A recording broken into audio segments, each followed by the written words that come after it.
Good morning o aking puno ng mangga. Pagkaganda-ganda mo, nagsungkay-sungkay ka na dyan. Pero ako ay nag-decide na ibaba ka na doon sa aming garden sa likod ng bahay. Kasi dito ay hindi ka gaanong tutubo. So doon ka na ha. Be ready to transfer. Ayan, si Mingo ay inihahanda para ilipat doon sa ibaba. Kasi para siya ay mas maganda ang growing niya. Yan ang masipag kong asawa. Dali na si tita. Dali na, smile na dyan, tanggol kulit. Gusto naman yan mag-smile.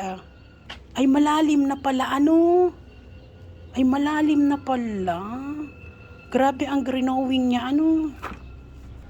Ilang buwan ko ba ito tinanim? February yata, wala January papa. See? Ang lalim na pala ng ugat niya hanggang baba na Bismillah.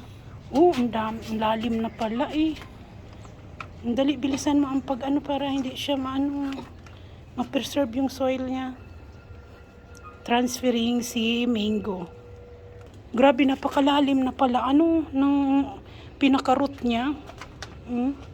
Kunin mo yan dyan para Tama? Yeah. Pwede na siguro yan.